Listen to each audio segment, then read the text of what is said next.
À toutes et à tous, bienvenue dans Virage, le format d'Hello Master dédié au grand tournant de la seconde partie de carrière. Ici, on parle évidemment de ces moments de bascule où tout peut changer, des reconversions, des rebonds, des créations d'entreprises, des passages à l'indépendance, de la reprise des engagements associatifs. Et à chaque épisode, on donne la parole à celles et ceux qui vivent, accompagnent ou analysent ces virages pour mieux les comprendre, les anticiper et surtout les valoriser. Aujourd'hui, on a le plaisir d'accueillir Linda Labidi, journaliste économique, rédactrice en chef de BioBoss et surtout fondatrice de la box Les Vieux Schnock. C'est la première solution d'accompagnement clé en main et en box dédiée à la reconversion entrepreneuriale des plus de 50. Et elle sera lancée en septembre de cette année. Bonjour Linda. Bonjour Blandine, merci de me recevoir. Alors, on est ravis. À travers ce projet qui est à la fois engagé et innovant, Linda va vous proposer chaque mois, aux plus de 50, un parcours structuré pour avancer pas à pas vers leur projet d'entreprise, grâce à une box qui va mêler des ressources pratiques, des exercices ciblés et des contenus inspirants. Alors, pourquoi créer une solution sur mesure pour les seniors qui souhaitent entreprendre? Qu'est-ce qui distingue leur trajectoire, leurs attentes, leurs défis? Et comment mieux les accompagner dans cette phase de vie professionnelle riche de sens et de potentiel? C'est ce qu'on va explorer ensemble dans cet épisode. 40 minutes d'interview, suivi 20 minutes de questions-réponses que vous pouvez poser dans le chat tout au long de cet épisode. Donc, bienvenue dans ce nouvel épisode de Virage consacré à l'innovation au service de l'entrepreneuriat des 50+. Alors, Linda, avant de parler de la boxe dans le détail, une question un peu plus personnelle. D'où vient cet engagement sur le sujet de la reconversion et de l'entrepreneuriat des 50+? Je crois que quand on est entrepreneur, on l'est foncièrement depuis toujours. Enfin, en tous les cas, c'est une conviction à laquelle je crois. Moi, j'étais entrepreneur dans l'âme depuis toute petite parce que papa entrepreneur, je pense que ça influence aussi beaucoup les choses. Et aussi loin que je me souvienne, à 14 ans déjà, je voulais être entrepreneur. Je disais à mes parents que je voulais être ma propre patronne, etc. Donc l'entrepreneuriat, j'ai baigné dedans, j'ai été influencée et forcément, ça me parle au quotidien. Après, la reconversion, c'est par la force des choses, c'est parce que je constate sur le terrain, par les personnes que je rencontre. Donc, forcément, quand on est à la rédaction en chef d'un magazine comme BioBoss, qui porte les dirigeants, qui porte les entrepreneurs, on est invité partout dans l'écosystème, on est typiquement vraiment au cœur du réacteur et on est confronté finalement à ce qui se passe. Et ce qui se passe, c'est qu'effectivement, il y a beaucoup, de plus en plus, de personnes en reconversion professionnelle. D'ailleurs, explosion des reconversions depuis le Covid. Tout à fait, tout à fait. Donc, au cœur de réacteur, au plus près, hein, quasiment un observatoire. Tu as pu observer Mm. donc qu'il y avait une tendance et un manque, parce que finalement, comment est née l'idée des vieux schnock? Pourquoi avoir choisi ce nom qui est à la fois provocant et affectueux pour adresser une cible qui a l'air bien particulière? Oui, très particulière. En fait, pour être totalement transparente et franche, à l'origine, en 2020, j'avais créé une plateforme qui s'adressait à tout le monde, qui s'appelait Studipreneur, et on faisait de l'accompagnement pour toutes celles et ceux qui voulaient créer leur boîte, mais qui ne savaient pas comment faire. Et ça, en fait, finalement, ça vient aussi de l'expérience terrain où tout le monde venait un petit peu me voir pour me demander comment j'avais créé mes entreprises, etc. Et c'est pas quelque chose qu'on peut apporter comme ça en 2 heures au téléphone. C'est vraiment trop long à expliquer, c'est un parcours à part entière. Donc je me suis dit: «Bon, bah, il y a un besoin, on n'apprend pas l'entrepreneuriat à l'école, c'est vraiment dommage. Pourquoi pas essayer d'un petit peu mettre mes expériences, rassembler des gens de l'écosystème?» On a créé une plateforme pour accompagner les personnes dans l'entrepreneuriat. Le problème auquel je me suis heurtée, c'est que quand on s'adresse à tout le monde, on s'adresse à personne. Et finalement, ça a été compliqué, avec des moyens finalement, à taille humaine, de façon artisanale, d'adresser tout le monde. Donc j'ai laissé ça de côté et puis au fil des années, en étant, encore une fois au quotidien sur le terrain avec BioBoss, les choses se sont faites très naturellement. C'est vraiment en discutant avec l'écosystème que, en voyant effectivement tout ce qui ressortait du terrain, je me suis dit: «Mais ces gens-là, ils ont besoin d'aide. Quitte à aider une population, autant aider les seniors. Les femmes sont déjà pas mal accompagnées, on a déjà un écosystème assez dense. Pourquoi pas effectivement accompagner les seniors?» Et je pense que j'ai eu du pif parce que j'ai commencé à travailler là-dessus au mois de décembre de l'année dernière et depuis le début d'année, les initiatives se démultiplient, dont le gouvernement qui en a fait aujourd'hui une cause nationale parce que effectivement démographiquement, il y a vraiment un constat qui est que, bah, on a de plus en plus de seniors. parce qu'on est face à une difficulté au sein des entreprises, on a du mal à recruter et en même temps, on a des seniors qui, soi-disant, coûtent cher, mais on en parlera plus tard, c'est un beau débat. Donc voilà, je me suis dit, et puis j'ai fait ma petite crise de la quarantaine au passage. J'avais envie d'apporter quelque chose, de laisser quelque chose de positif sur terre en me disant: «Bah, si je dois partir demain, qu'est-ce que j'aurais laissé derrière moi?» et aider peut-être des personnes modestement à se reconvertir ou voilà. Ça m'a apporté aussi une joie purement personnelle au-delà de l'aspect business, en plus. Et alors, tu parles beaucoup de seniors. Pourquoi tu ne l'as pas appelé la box des seniors? Vieux schnock, c'est très provoquant. C'est provocateur, c'est fait exprès. Alors ce qui m'a inspirée, j'avoue aussi, c'est le mouvement des pigeons à l'époque. Il y avait un mouvement qui s'était créé autour des entrepreneurs et qui considéraient qu'ils n'étaient pas suffisamment écoutés, qu'ils n'étaient pas à leur place et cetera et ça m'avait énormément marquée parce qu'en mettant les pieds dans le plat, ils avaient fait finalement, ils avaient réussi à attirer l'attention vers eux et je me suis dit: «Les seniors, ça passera inaperçu».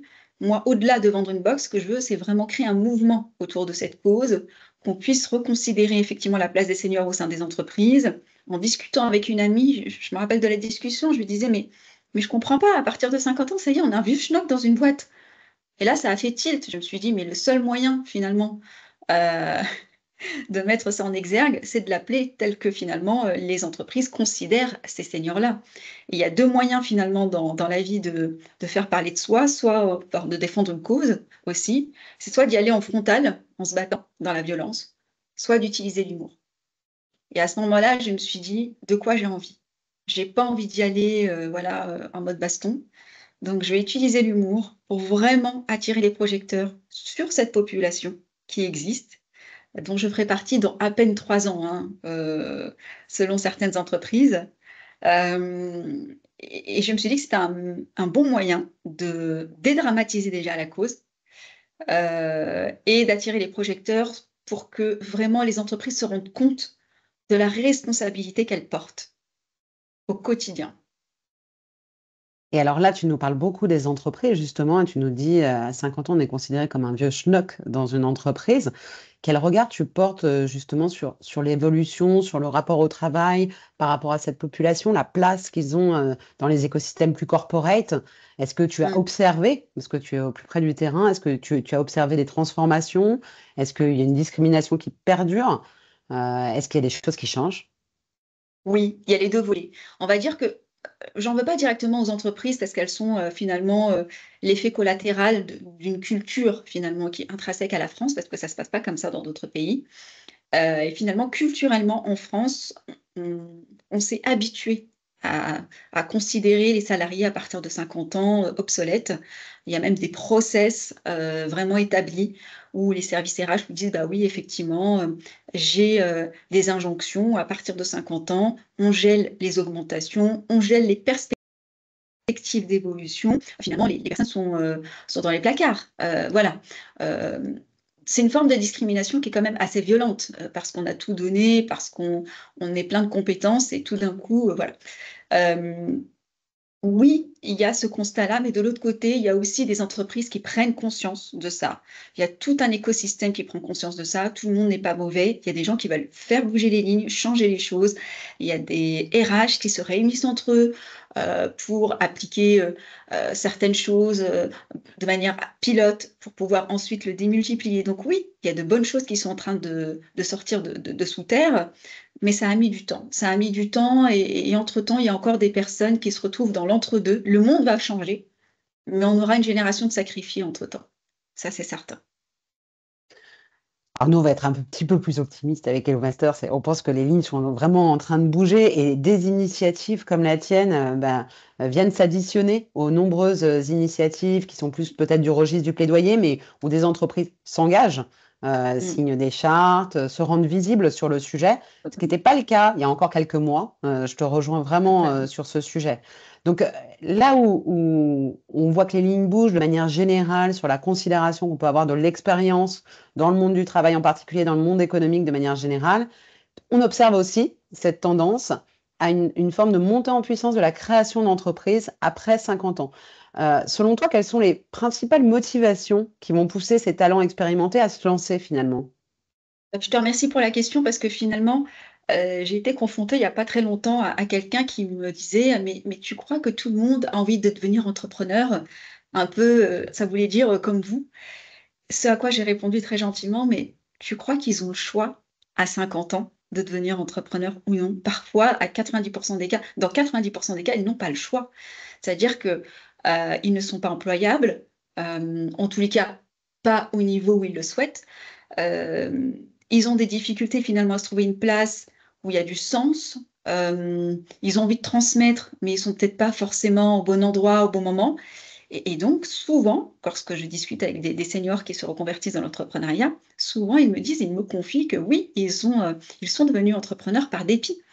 Et donc, quitte à devenir entrepreneur par dépit ou par envie, autant bien faire les choses, autant bien les accompagner, autant leur montrer finalement les outils. Et aujourd'hui, l'idée, c'est de se dire, bon, bah, ok, tout le monde n'a pas vocation à devenir entrepreneur dans l'absolu, mais à partir de 50 ans, pour celles et ceux qui n'ont plus le choix, comment on peut faire pour que les choses se passent au mieux? Alors là, tu nous as dit effectivement beaucoup de choses par rapport à la réalité, c'est-à-dire qu'on pourrait se dire que derrière cette envie d'entreprendre se cachent des motivations de recherche de sens, d'utilité, d'indépendance. Et finalement, ton observation, c'est plutôt que se cache derrière ces élans des trajectoires qui sont plutôt subies, post-rupture professionnelle. Ça dit pas mal de choses quand même sur la réalité, les limites actuelles du marché de l'emploi pour les seniors. Tu penses que aujourd'hui, les personnes qui se lancent à leur compte le font parce qu'elles ne trouvent pas de réponse, elles ne trouvent pas de solution dans le monde du travail tel qu'il existe aujourd'hui? Difficilement. C'est-à-dire que on va toujours avoir évidemment des exceptions, on va peut-être, je connais pas les chiffres, mais on va avoir une minorité qui par le réseau, par des connexions effectivement vont pouvoir rebondir assez facilement. Hem, mais la plupart difficilement. Donc du coup, je me rappelle plus de la question, mais, c'était quoi la question? Elle était de se dire, est-ce que finalement, l'entrepreneuriat devient une réponse aux Oui. défaillances des réalités du monde du travail? C'est ça. En fait, quand ils créent finalement, quand ils se lancent dans l'entrepreneuriat, on a tout de suite le sentiment que c'est créer une start-up avec des salariés. Non. En fait, la plupart, c'est vraiment, créer leur propre job. C'est créer son propre job. D'ailleurs, on a une explosion des auto-entrepreneurs en France, qui est d'ailleurs un formidable statut. Pour le coup, on peut le souligner parce que ça a permis beaucoup d'agilité, là-dedans. Hem, non, la plupart du temps, c'est vraiment, effectivement créer son propre emploi. Après, effectivement, on a 2 personas dans le persona. On a aussi ceux qui ont toujours eu ce métier passion en tête, qui ont fait les choses parce qu'il fallait faire les choses, ils ont pris le bon job, ils ont payé la maison, les enfants sont grands et cetera et qui se disent: «Bon, bah, très bien, je pars en bonne entente avec mon entreprise, je pars avec un beau chèque, je vais ouvrir le coffee shop que j'ai toujours voulu ouvrir». Oui, effectivement, on a ce cas de figure d'entrepreneuriat passion dans quelque chose qui vraiment, fait sens pour nous. Mais la plupart, c'est effectivement de se dire: «Bon, bah, OK, j'adore mon métier, je suis experte là-dedans, personne ne veut m'embaucher, bah, OK, bah, je vais le faire, à mon compte». Donc ils sont toujours effectivement dans un métier passion, mais sous un statut beaucoup plus précaire et beaucoup plus, différent finalement, totalement différent d'ailleurs. Et alors, cette nouvelle physionomie d'activité, parce que c'est très différent, du salariat, évidemment, ça va nécessiter un certain nombre de repères, une reconfiguration. On va devoir changer de logiciel et c'est là où tu interviens et c'est là où la box, va avoir toute son utilité. Si tu pouvais nous expliquer concrètement comment ça va fonctionner? Qu'est-ce que tu vas proposer dans cette box pour Mmh. accompagner ces nouvelles trajectoires? En fait, cette box, je l'ai vraiment imaginée telle que moi, j'aurais aimé recevoir ce type de service. Je me suis dit: «Si demain, je me retrouve à 50 ans, à la porte, de quoi j'aurais besoin si je n'étais pas entrepreneur?»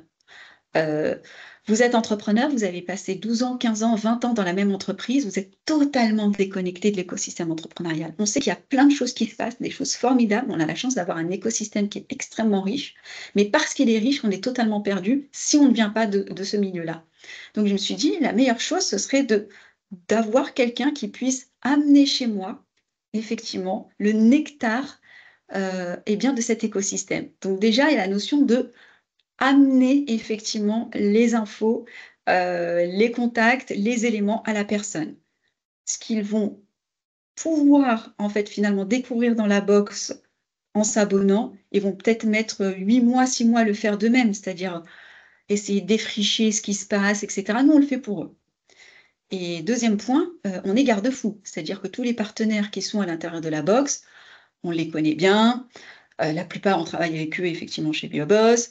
Ce sont des acteurs reconnus, qui ont pignon sur rue. Et puis ceux qu'on connaît moins bien, on a pris le temps de les rencontrer, de discuter avec eux. Donc on fait aussi office de garde-fou. Donc dans la box, on retrouve quoi? On retrouve tout un écosystème.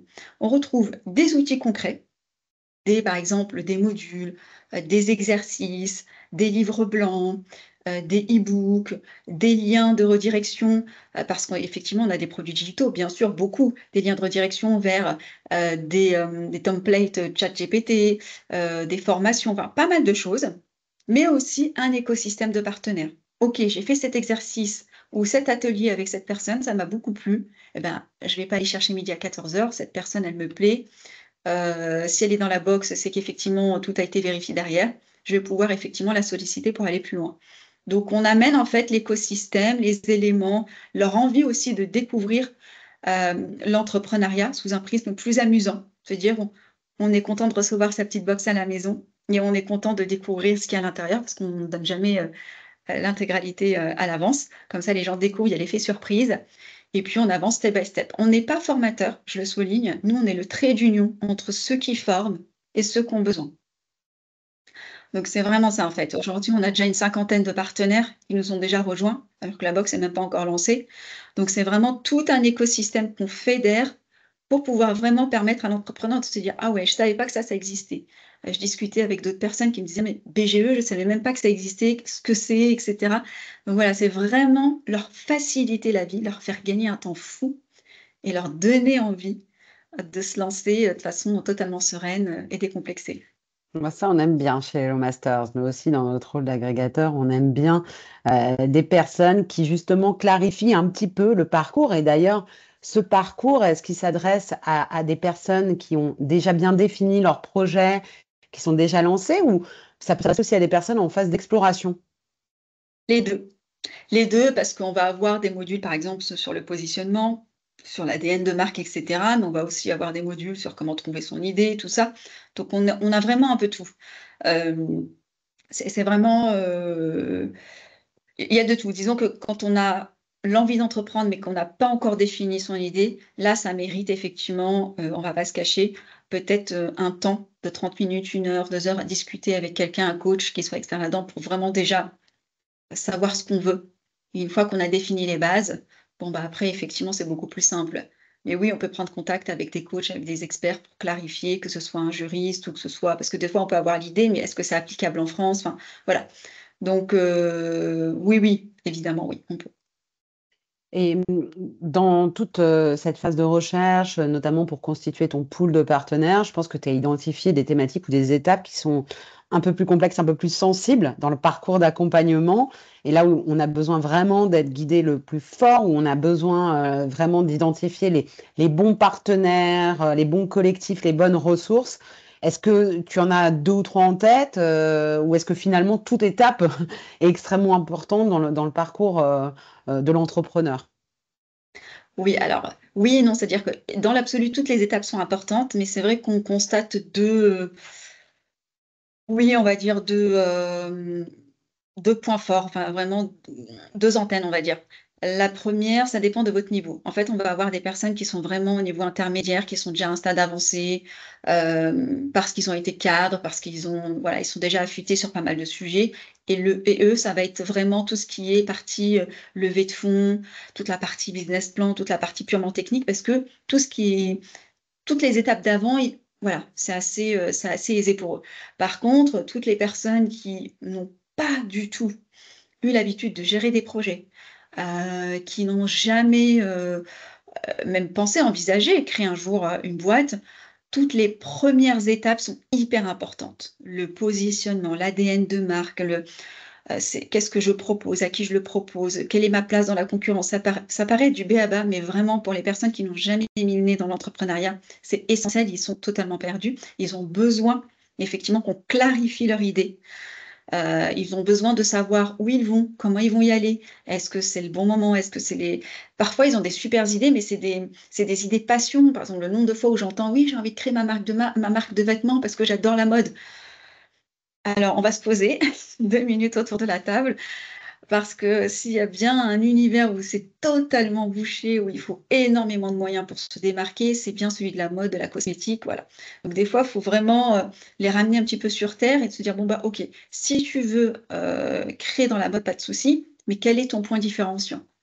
Là, le point différenciant, il est pas optionnel, il est vraiment essentiel, primordial, sinon tu n'existeras pas.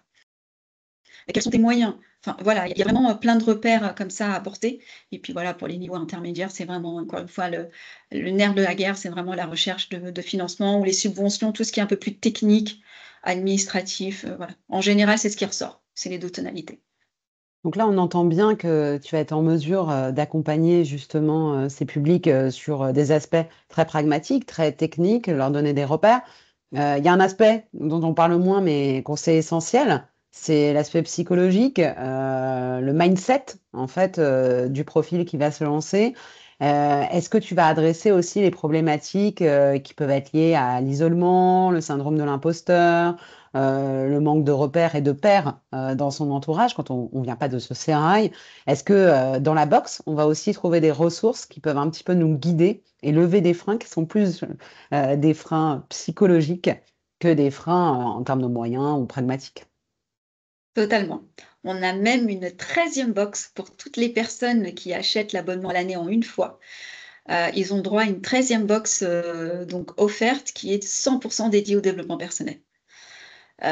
Et au-delà de cette box-là, même pour les personnes qui s'abonnent, on a intégré évidemment, pas mal de modules sur, tout ce qui est mindset. On a notamment un live avec le champion du monde d'ultra triathlon, qui parle effectivement de l'importance du mental quand on veut atteindre un objectif.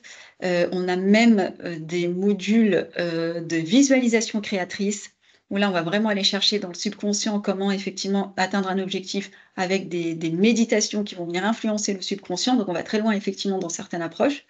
C'est totalement prévu parce que finalement c'est pas un aspect, on va dire que à la louche, de toutes les personnes que j'ai rencontrées, c'est quand même, un sujet pour 70 des personnes, typiquement. Ouais, on le sait que la santé mentale, maintenant, c'est devenu quand même un incontournable et surtout dans les projets entrepreneuriaux et il faut être, bien armé, et bien identifier justement, quel est le chemin à parcourir, qui est souvent un chemin assez complexe. Et j'aime beaucoup, cette histoire de projection, et de loi de l'attraction, Oui. qui permet d'être aligné sur des projets, et je pense que c'est des très bons outils, justement pour, les publics que tu vas accompagner. Tu nous as dit, tu étais un peu au cœur du réacteur, notamment, avec, BioBoss, donc, tu as pu observer, aussi, le regard de l'écosystème sur ce sujet-là. Est-ce que tu as vu des évolutions, notamment, sur le regard que peuvent porter les institutions, les accompagnateurs et les financeurs, sur ces profils? Est-ce que les choses bougent? Ah oui, totalement. Totalement, c'est le jour et la nuit. C'est-à-dire que c'est comme s'il y avait eu une révélation tout d'un coup. Je ne sais pas si c'est une révélation ou si vraiment, parce que confronté à la réalité, où par exemple le gouvernement se retrouve avec cette population qu'il doit accompagner, qui est de plus en plus croissante, encore une fois, parce que démographiquement on se retrouve avec de plus en plus de seniors.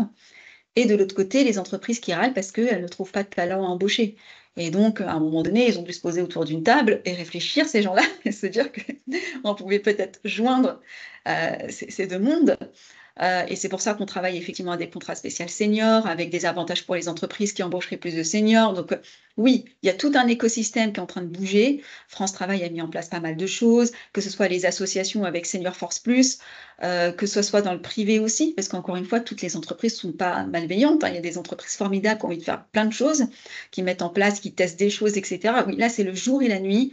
Il y a énormément je crois qu'en fait, on arrive à un point de bascule sur 2025.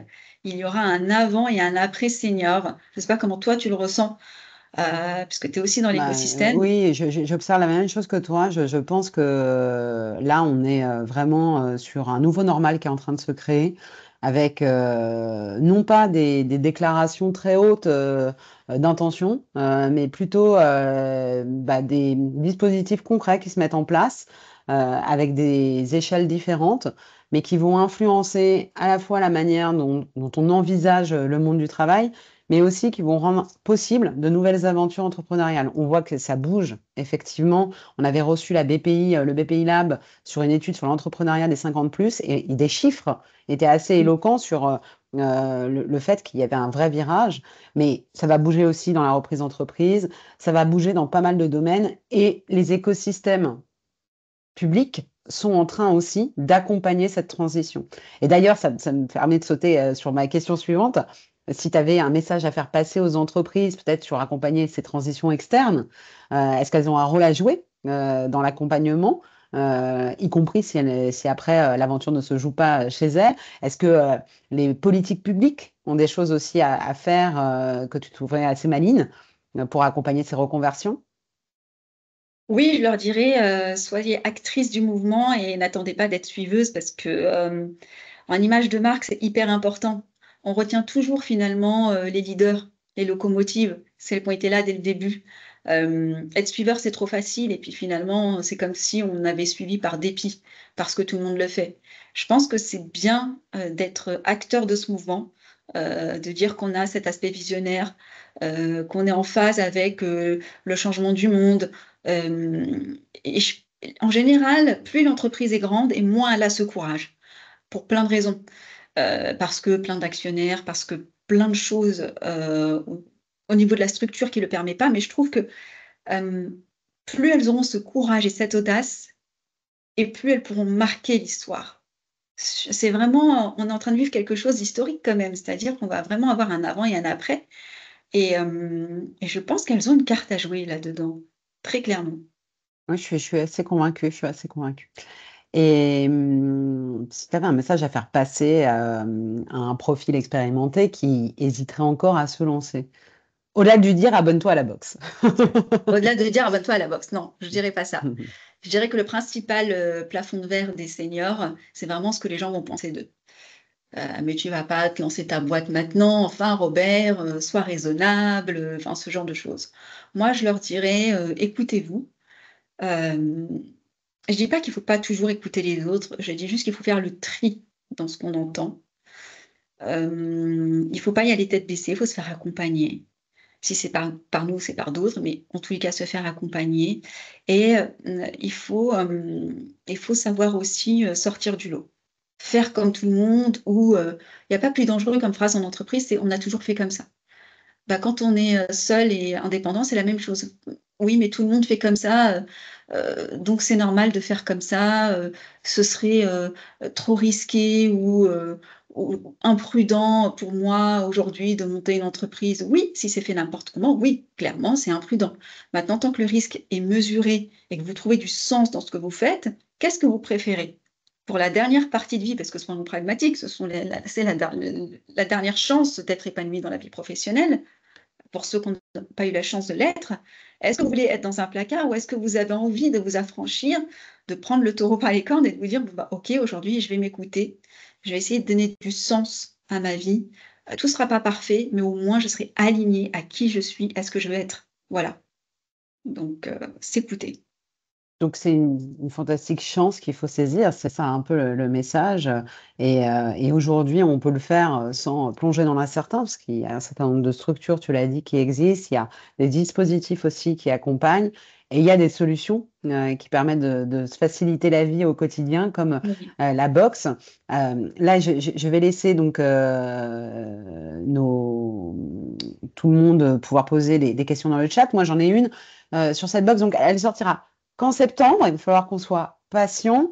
Est-ce que tu peux nous en dire plus sur son tarif, sur le rythme de la boxe, ou est-ce que c'est encore secret? Je sais que je, je te fais aller un petit peu plus loin que prévu, mais parce qu'on est curieux. Non, non, non, non, bien sûr, c'est des choses sur lesquelles on communique déjà. Donc la boxe a la vocation à être mensuelle pour avancer step by step effectivement dans son projet. Elle a vocation à aider les personnes, qui peut-être se font déjà accompagner, mais ça leur permet d'avoir des outils, un écosystème et cetera, comme je l'ai dit tout à l'heure. Elle est au prix de 47,90 €, si on l'achète tous les mois, mais il y a une grosse remise si on achète en une fois, sur l'année. C'est quelque chose qu'on peut se faire offrir par les enfants à Noël, je n'ai rien dit. Hem, Ou mais par son blague à part, c'est entreprise?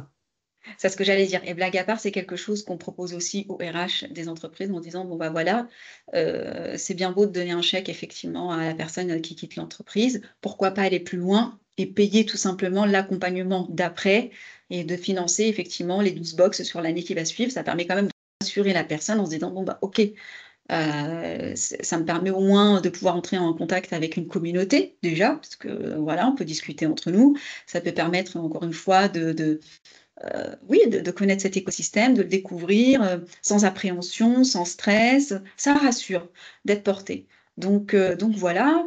Qu'est-ce que je peux dire d'autre? Est-ce qu'on peut la Tout est préserver dès aujourd'hui? Oui, mais autant la commander en septembre, ça changera rien si on la préserve, enfin D'accord. voilà, il y a pas de tarif, tout ça et cetera. Non, ça changera absolument rien. Par contre, il y a un volet que je souhaite aborder qui est hyper important parce que des fois on me dit: «Oui, mais bon, c'est pas écolo et cetera». Si, si, on a fait très, très attention, à tout ça. Donc toutes les box sont toutes biodégradables, recyclables, les contenus à l'intérieur également. Même dans la aujourd'hui, bon, on n'a pas encore suffisamment de quantité, de prévues en début d'année, mais si jamais on arrive à des échelles, suffisamment importantes, on a même prévu de sous-traiter la confection des box et son assemblage et sa livraison par, un établissement, qui fait travailler en priorité les personnes en situation de handicap. C'était ma volonté de me dire: «Bon, bah, si je dois sous-traiter parce que demain je ne peux plus le faire de manière artisanale, autant faire travailler des personnes qui en ont vraiment besoin». Et donc il y a tout cet aspect effectivement, hyper, social, écolo qui fait partie en fait du projet intrinsèquement. 10 par exemple des recettes vont aller à une association qui vont former les seniors aux outils numériques, par exemple. Ça aussi, ça fait partie aussi des projets. Alors j'en ai entendu des belles, on m'a dit: «Mais 10 c'est beaucoup, c'est pas raisonnable, tu es pas une vraie entrepreneur». Bon, ça fait partie des choses, par exemple, dont on peut faire le tri. Voilà, je fais le tri. Oui, Si tu veux, là, c'est important pour toi de créer un écosystème vertueux autour de ce dispositif. et c'est hyper important, voilà, sinon ça fait pas sens, d'aider les seniors et d'occulter tout le reste, donc tout ça est lié et voilà, c'était important pour moi de le souligner. Beh, écoute, c'est super, je vois que nous n'avons pas de questions, dans le chat. J'ai l'impression que tout est très, très clair. Heu, alors, bah, merci Linda, pour cette conversation, qui était très éclairante et surtout très inspirante. On a hâte de voir la box. Ce qu'on retient, c'est qu'il y a un vrai mouvement, et qui est en marche, que les choses changent, donc on est à l'aube, d'une nouvelle dynamique entrepreneuriale où les 50 plus ont vraiment leur place, où, on va voir, justement, de nouveaux dispositifs, de nouveaux outils naître et un outil comme la box, on aime tous recevoir quelque chose par la poste comme un petit cadeau pour se faire C'est plaisir ça. et si on se faisait plaisir aussi pour lancer son activité, ce serait vraiment pas mal, donc merci pour ce pas de côté, cette approche qui est vraiment différente, mais surtout qui représente un vrai tremplin pour une aventure entrepreneuriale. Parce que finalement à 50 ans, c'est pas vraiment, tourner la page, mais c'est en écrire une nouvelle, plus libre, plus alignée, souvent plus Tout à audacieuse que la précédente, mais avec des repères. Donc à très bientôt, pour un nouvel épisode de Virage. Vous allez retrouver celui-ci en replay. Un grand merci Linda, on a hâte. Rendez-vous en septembre pour la box et à très bientôt à tous. Merci beaucoup.